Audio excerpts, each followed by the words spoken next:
I have 2 remaining talks, I think. So I want to discuss Pi1 and homology and cohomology in each one of the talks that I have left. So let me focus on this thing, computing a fundamental group in terms of a gradient field. So let's, well, I'm assuming that you're familiar with this kind of groups, the construction of the fundamental group, in cellular approximation between spaces and homotopy and all that stuff. So what's the idea? Well,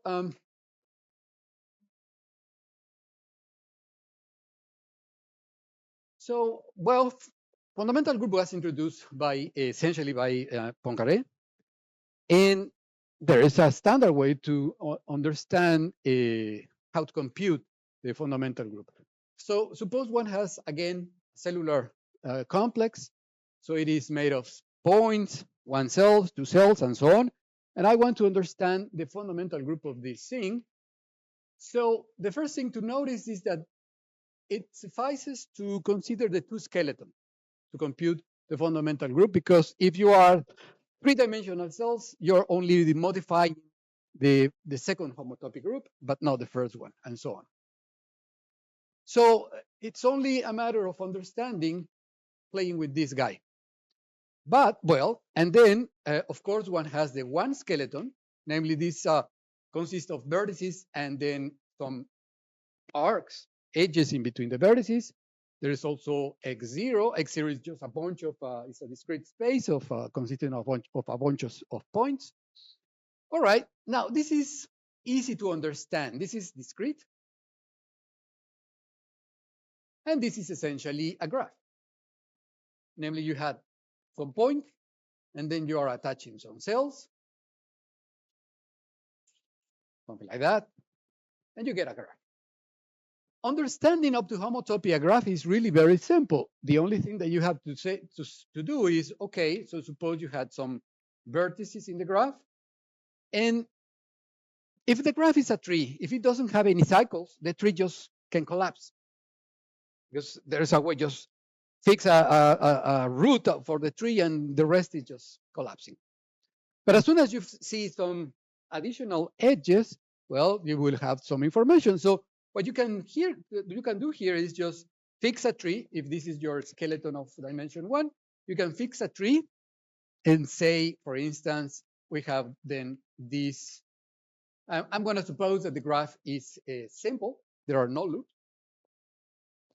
And then tree is a subgraph that passes through all these vertices, but that does not have any cycles.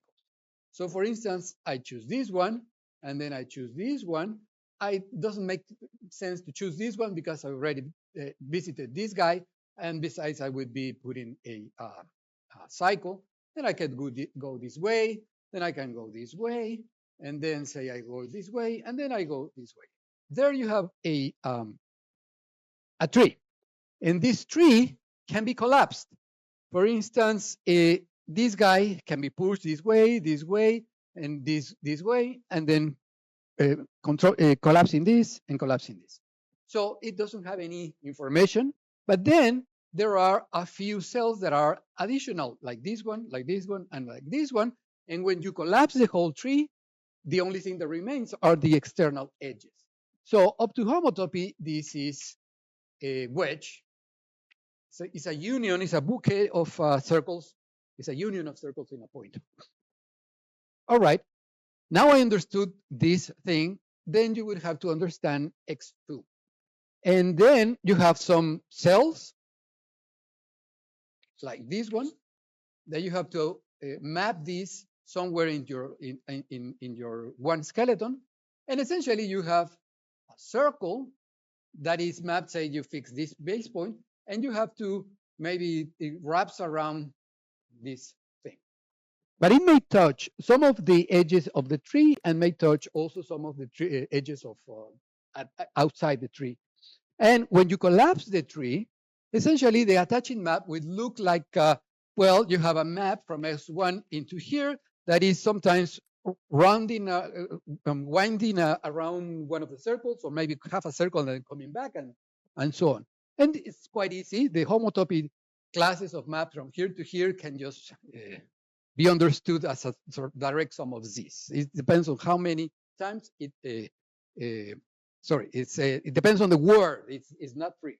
It's not a billion, but it's free. All right. So this information would be the complete information to compute this because of Van Kampen's theorem.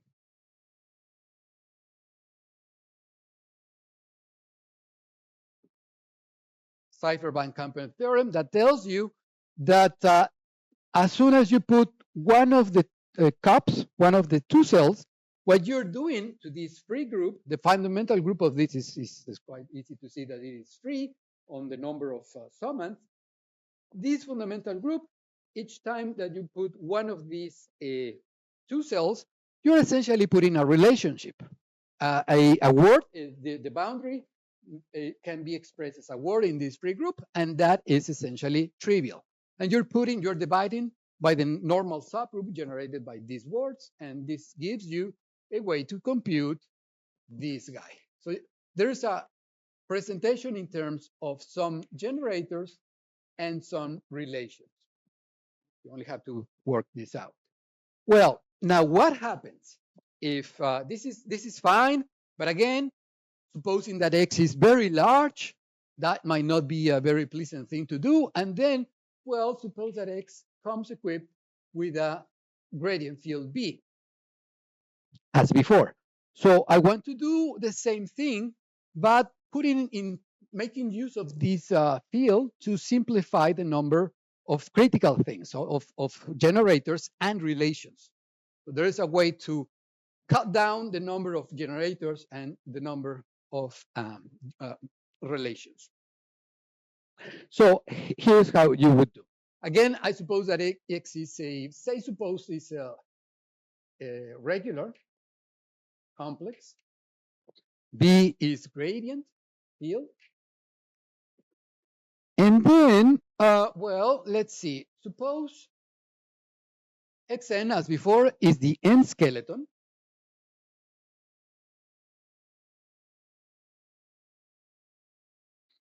But now let me play a little bit.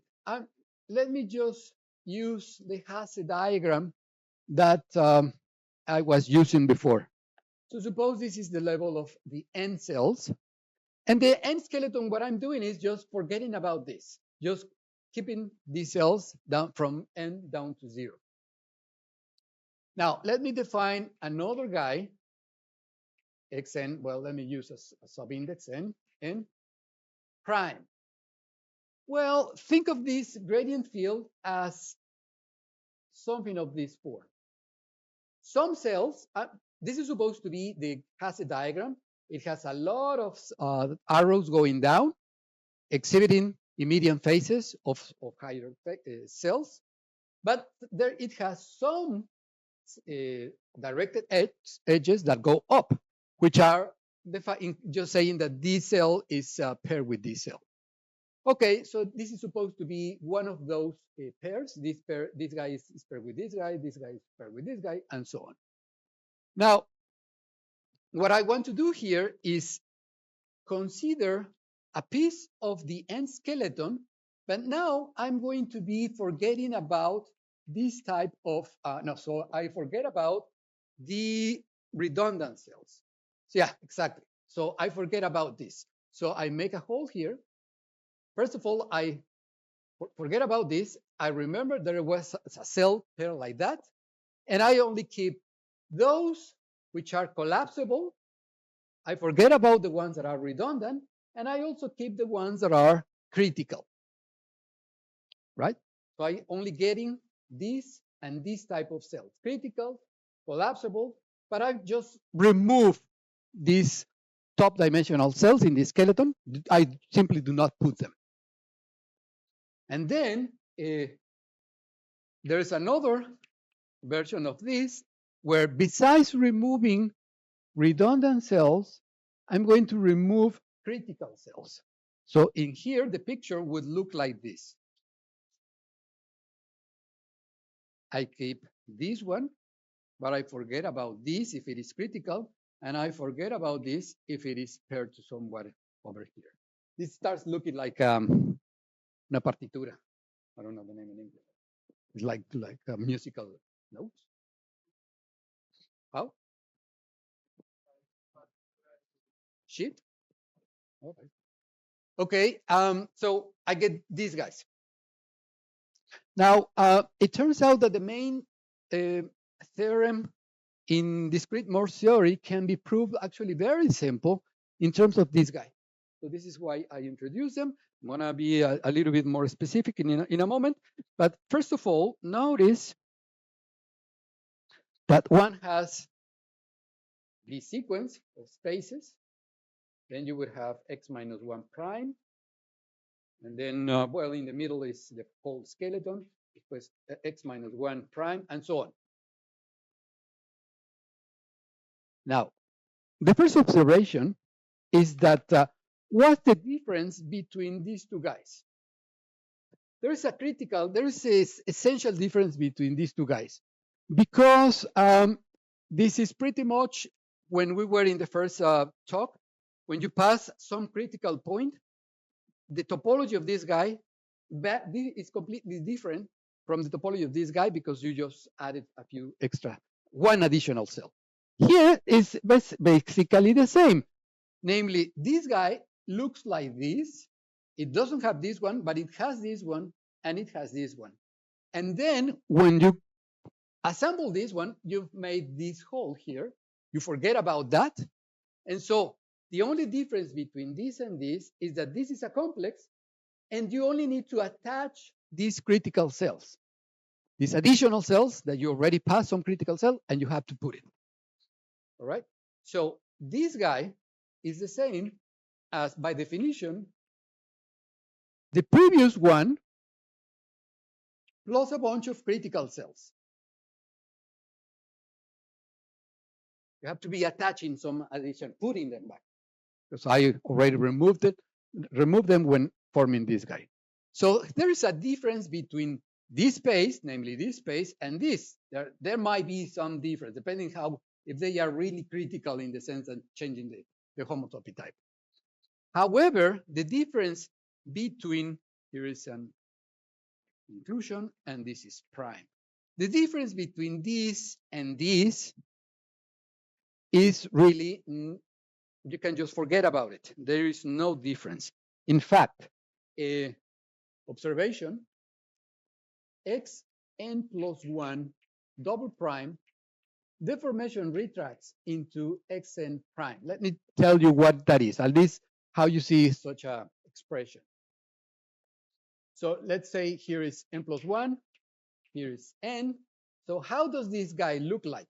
Well, it has critical cells, it has collapsible cells, and xn, right. It has, wait, here it is, n.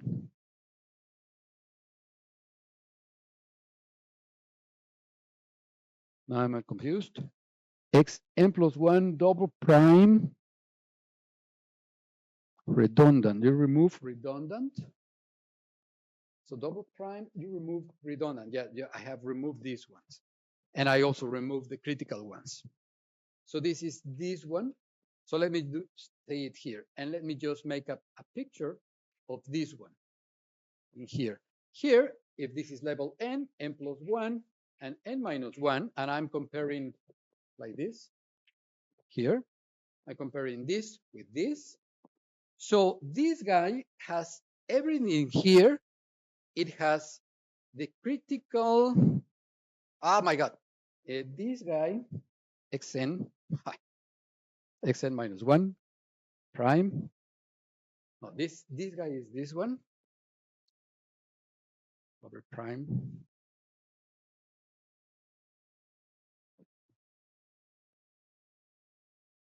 So I remove, I'm getting confused. Wait a second. So xn you remove the redundant cells.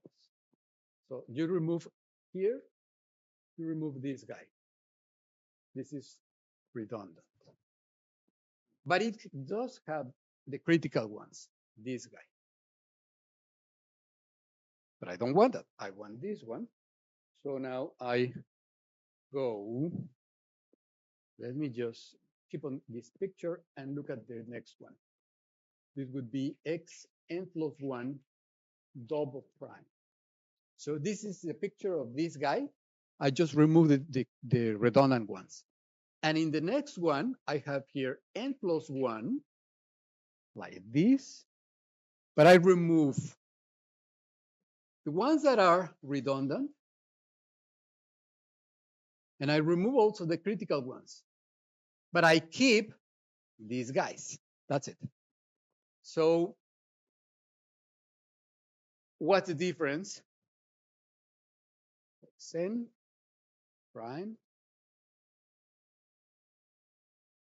Exactly. Now, if I want to collapse this guy down into here, these kind of cells do not exist. These kind of cells do not exist. And these kind of cells are being collapsed because of this guy. You have to push. So this cell on top, this is an n plus 1 dimensional cell. There has a face. This one is something like that. This one is something like that.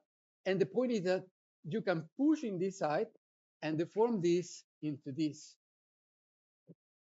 So at the end, essentially, when you do that thing, not only this disappears, but you also this disappears because this is being pushed to that, and what you get at the end is just open. So when you do this collapsing, like here, this disappears and this disappears. So this would disappear and this would disappear, and what you end up is with the end skeleton having removed the redundant cells. So this is what is happening. This is how this guy, deformation retracts by simple collapses into this guy, by this kind of deformation. The only thing that you have to take care of is, well, this might have another face here, but it would have another guy. So you have to start again from the beginning of the curve. Okay, well, how can I use this? In particular,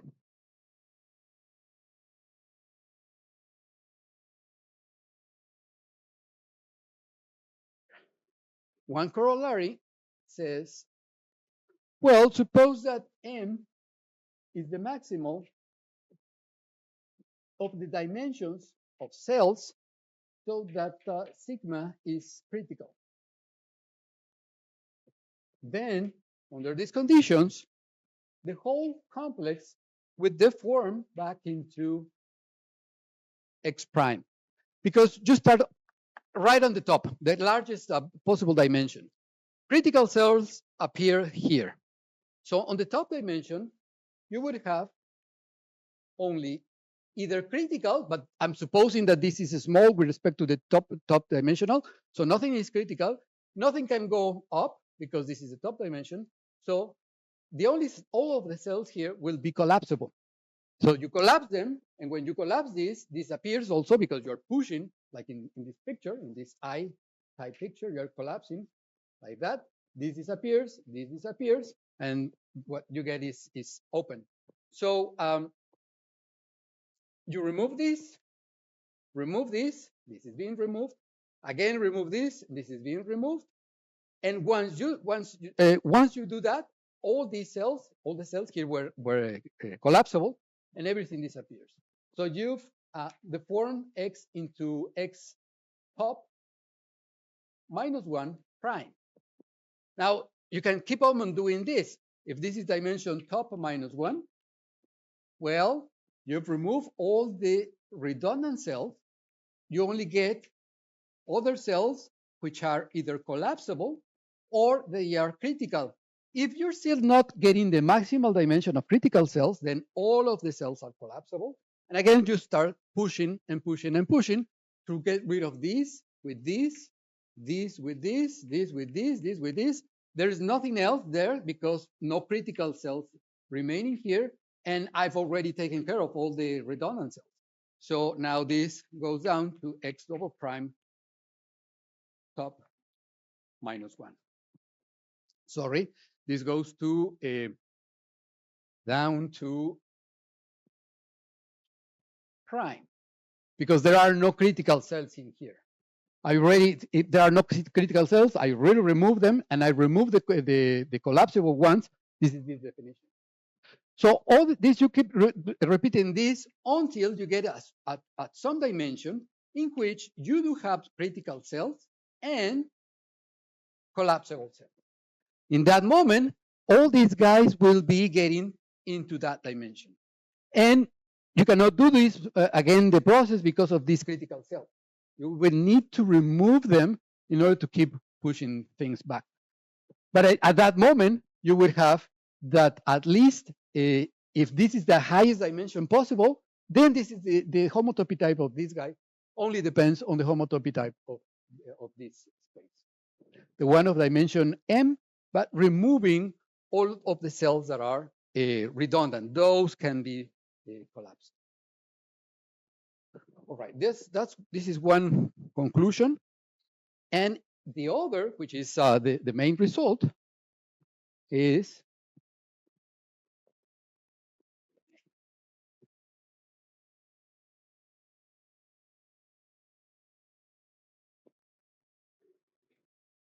that in particular, X has the homotopy type of Y, where this is a CW complex. It might not be regular any longer, but it has with MQ cells of dimension Q, and MQ is the number of Q of cells, critical Q cells.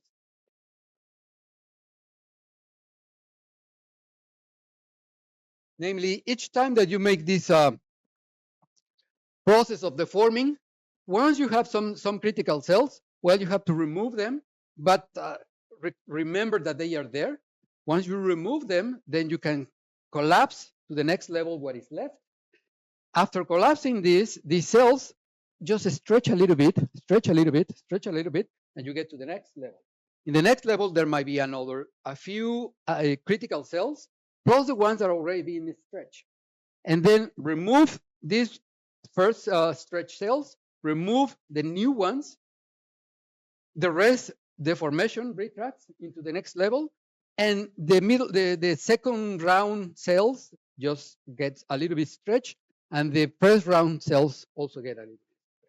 When you repeat this process all the way, you get at the very end something that has cells that were the original ones, critical, but stretched down to only involving cells that are either base points, of points of dimension 0, vertices, or the other cells that are being stretched. So this corollary is essentially one of the first fundamental result in discrete Morse theory. Namely, you can use this process to substitute up to homotopy your original complex by one which has few cells. And they will be few if the gradient field is indeed close to being optimal.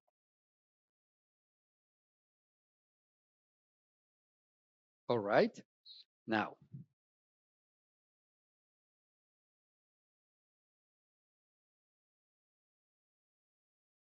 Okay, so here's one nice corollary of this.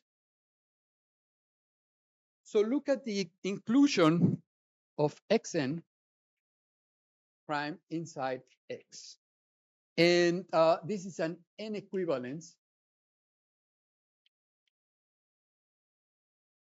This is my question. Some spaces might have the same homotopy type up to a range. In technical terms, it says that some map in general, suppose you have a map from y into from x into y, it would be an n equivalence if it induces isomorphism for I less than n. At the beginning, they don't differ. And it induces an epimorphism precisely when I is equal to n. In another way of saying that is that the homotopy fiber of that is highly connected because of the long exact sequence in homotopy groups. So it's more, and they differ up to homotopy only in higher dimensions.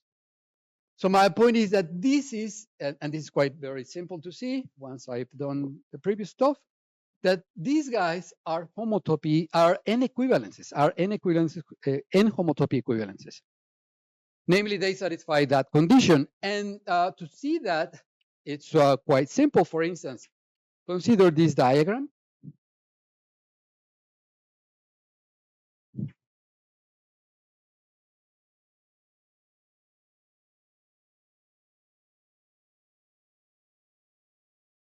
So I want to see that this is an n equivalence, that it has this property. The first thing to notice is that this is an n equivalence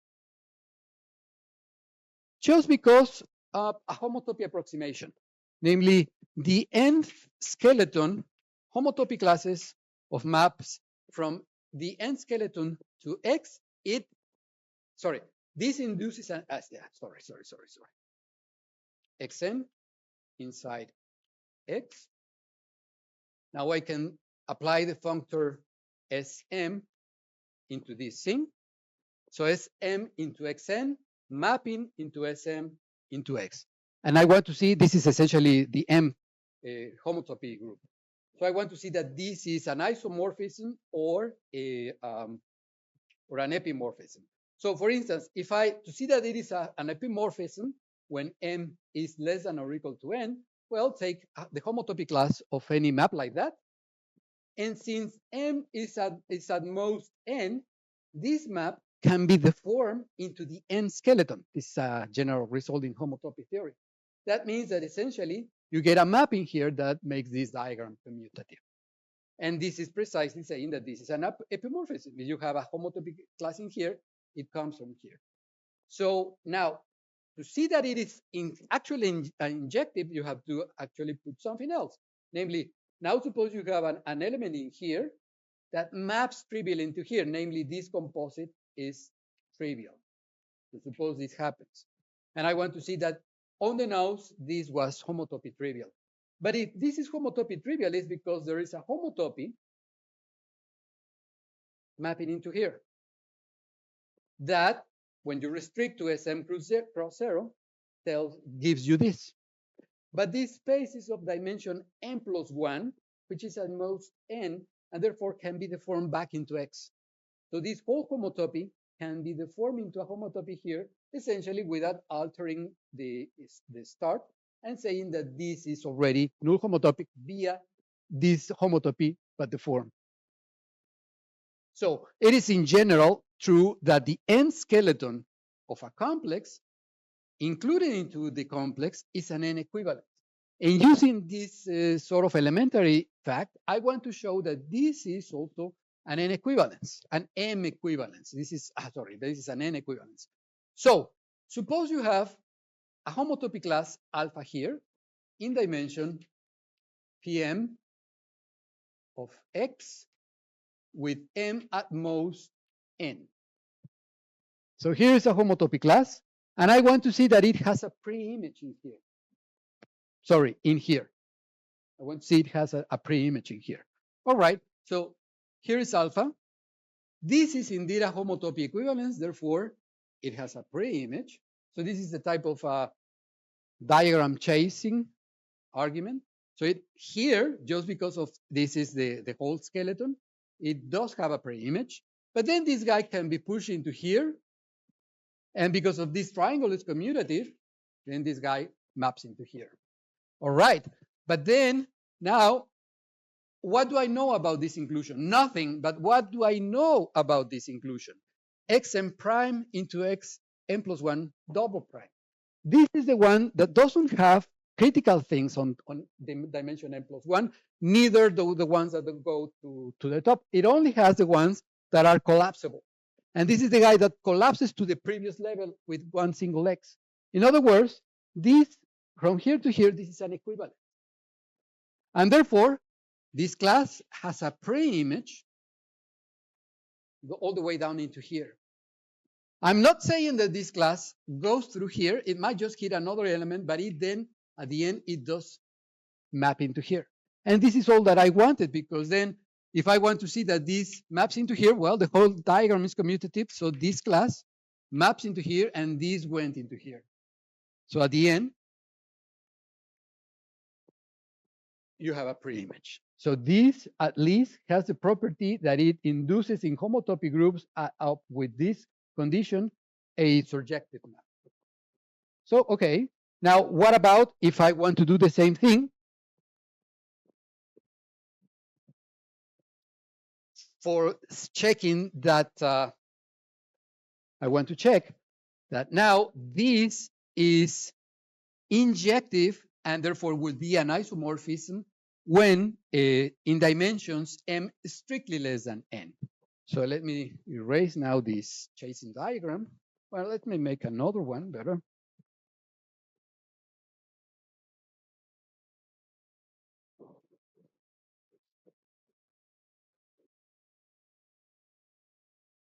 Now, I took a class in the M fundamental group, in the M homotopy group of M of X with M strictly less than N. And sorry, I have to take it because I want to say to see that this is injective.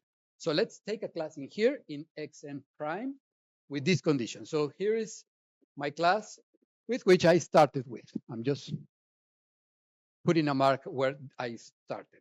So, and I'm supposing that this class maps to 0. It's in the kernel of the induced map. And I want to show that the class was already null homotopic at this level. So let's do again some diagram chasing. All right. So the most natural thing that I can do is just push this class over here. I know that this class goes to 0, right? Because, well, this triangle is commutative and this went to 0. So this is commutative. So this class goes to 0. But this is an equivalence in dimension. That's it, no?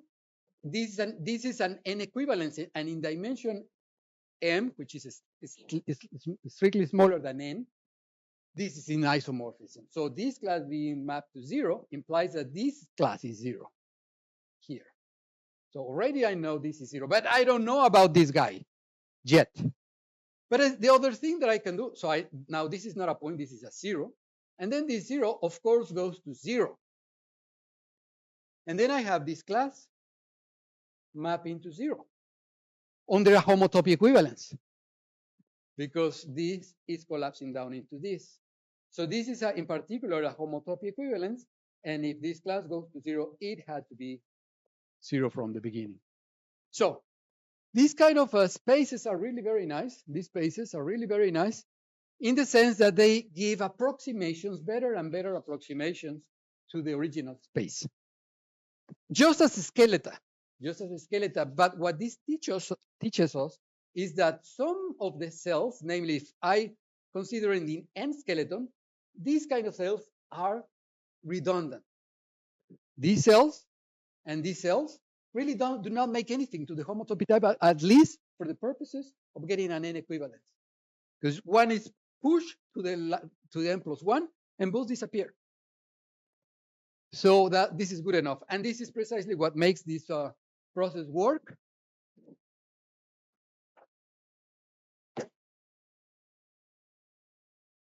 So I'm going to specialize a little bit now.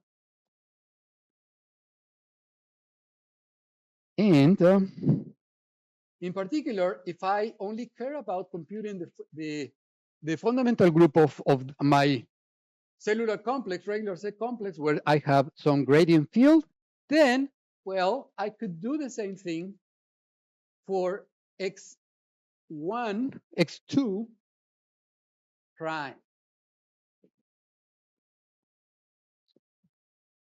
Because this guy, the inclusion of this into here is a 2 equivalence, which means that in dimension 0 and 1 is an isomorphism, and in dimension 2 is an epimorphism, but I only want dimension 1, which is strictly less than that.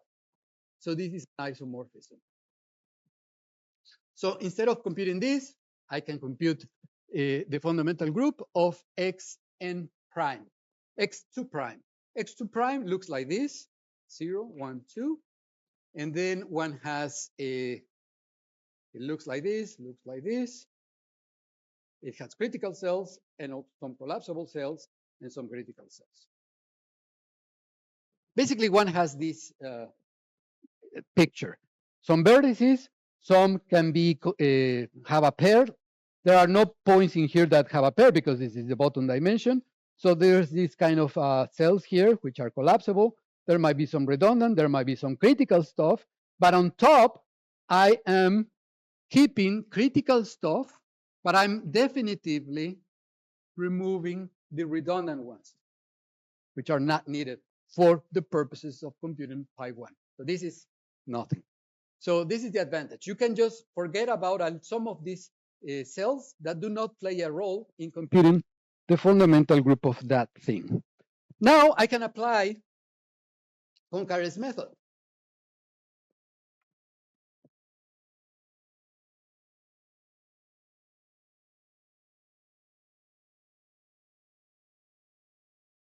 And Poincaré's method tells you that then the fundamental group of the thing that I care has a presentation by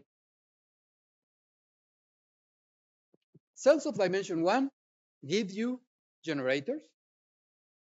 Actually, you can only get cells outside a maximal tree because all the cells in the maximal tree will be just collapsed. They do not count. Just have a certain number of generators. That's fine. And then you have some relations, which are the boundaries of two cells. You have this presentation, boundaries of two cells. But some of those boundaries are boundaries of these kind of cells, and some of them are boundaries of critical cells. There are no cells of this form. So now, let me reduce that presentation by taking care of these guys. Because then I want to remove those and then keep only a presentation with this kind of relations, this kind of generators, and this kind of generators. And also see that some of them, all of these guys can be removed. So let's take a look at this to make sure that that works.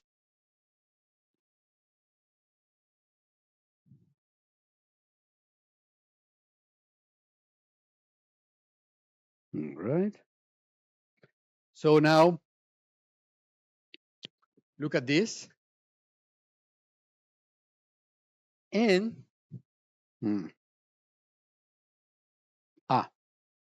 let me make the following statements.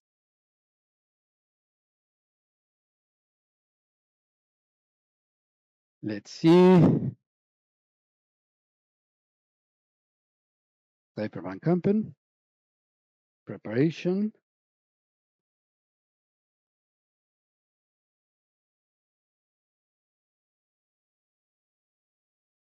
Now, let me call F the subgraph of x to n, x2 prime, that consists of the following. I have all vertices, and I also have all collapsible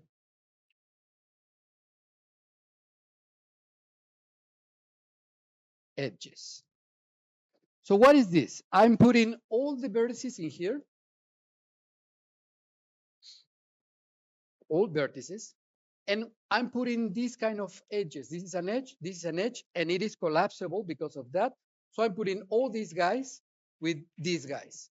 Another way, another name for this is precisely X1 double prime, because I'm putting everything in here, and here I'm not putting critical, I'm not putting redundant, I am just putting these kind of cells. So this is the guy that I call X1 double prime. And we know that this collapses down into X0 prime. What is X0 prime? X0 prime consists of everything on dimension 0, but you have to take out some things. You have to take, namely, the guys that are redundant, the ones that go up. And you are left with criticals as well as collapsible. I don't care about collapsible. There are no collapsible vertices, nothing in down here. So essentially, this is just a bunch of points that are critical because these are removed. So this is the set of discrete of 0 critical cells. So the homotopy type of that is that of a space which can be deformed into a bunch of points. Their components are contractible. This is what this is saying. And there are as many components in here as 0 critical cells it has, on the one hand. The other thing is that, well, this is another way of saying this is a forest.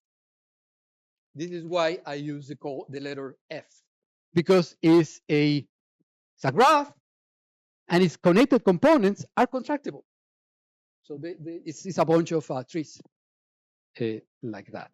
The next one is that, all right, this is the forest. Well, now, if I want to apply the method of Poincaré, I want to extend this forest to a tree. So to collapse it and get the less possible number of generators. So next is that the observation that 2 add a few of the 1 critical cells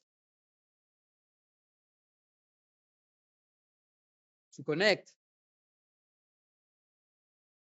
F into a tree. So the assertion is that, all right, you had a forest that looks like that. This is this space on over here, this one. And then I can add a few of the cells just to connect all these the different components into one single.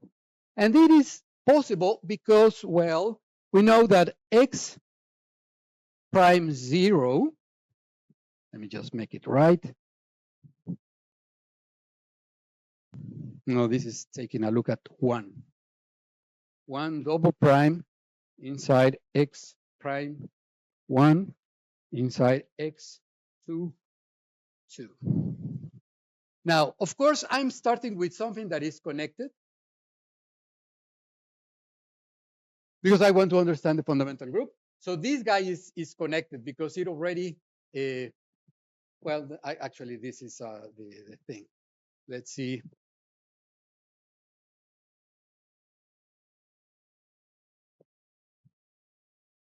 This is connected.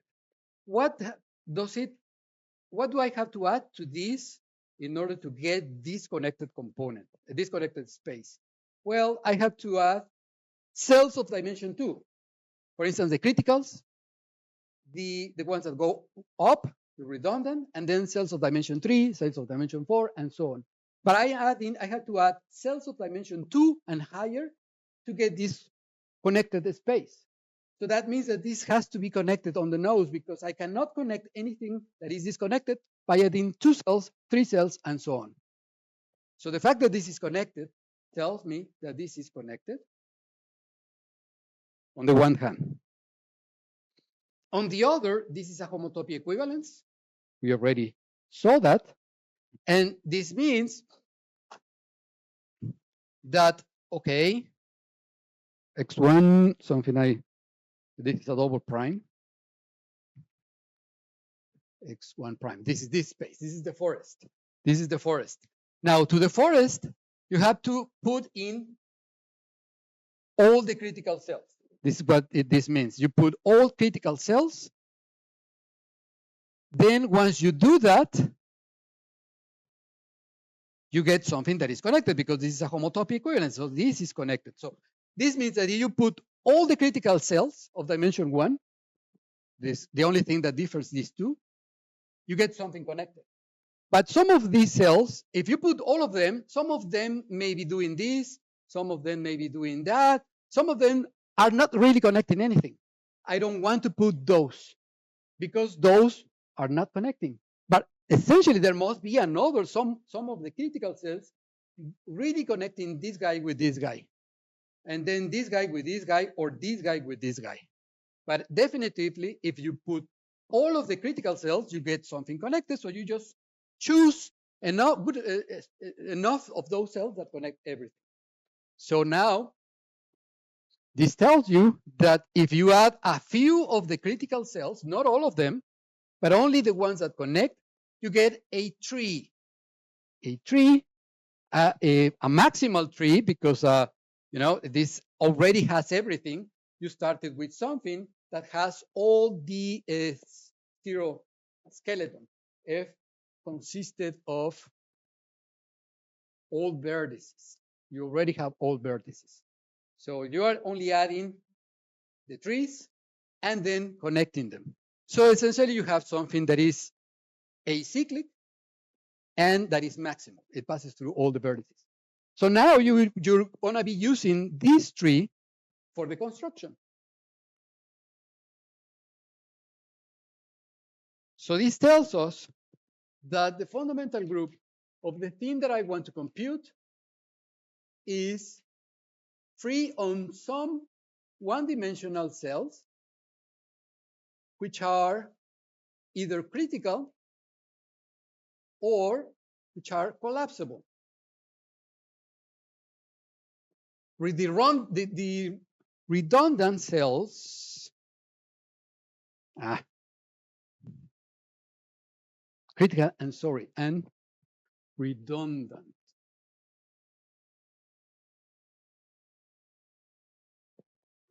Because the collapsible cells have been added to the forest. The forest has all the collapsible edges, and this forest is going to be collapsed to a point. So I don't need the collapsible ones. I only have the redundant ones. And then what type of, and of course the critical ones. And then what type of relations do I have?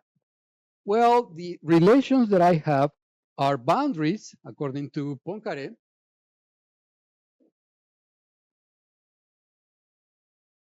of two cells, which are either critical or which are either collapsible.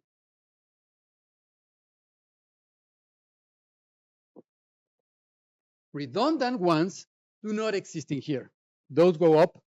Those two cells are precisely removed from here. All right, now, what is the picture? The picture is 0, 1, 2. I have all the points. I have all the collapsible things. I have some critical stuff.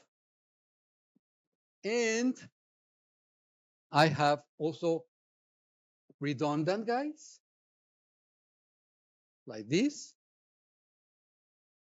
And over here, I have criticals. And I have removed all these guys. They are not part of this space. The next thing is, okay, well, there are some of these generators do not matter. Recall that some of the critical cells were used to connect the forest, the maximal forest, into a tree. And when I collapse this tree, I get that some of these cells, which are critical, are already trivial. Those that were added to connect the tree. So I get some left criticals. I'm left out with some critical cells. And what about the redundant cells, the one cells which are redundant? Well, let's see. These are this one. This is a redundant cell. So now I'm putting this generator and I put in this relation. Besides, I put in many generators, but in particular, I have this generator, and I have a bunch of relations. But notice that this relation, how does it look like? You're using a 2-cell. This is a 2-cell to cover something, and it has its boundary, and a piece of that, of this cell, is this edge. Here is this edge. Let me call it A. This edge, which is mapped, is going to be mapped in this way. It's going to be, this is redundant, and it's collapsing these 2 cells. This is what is in here.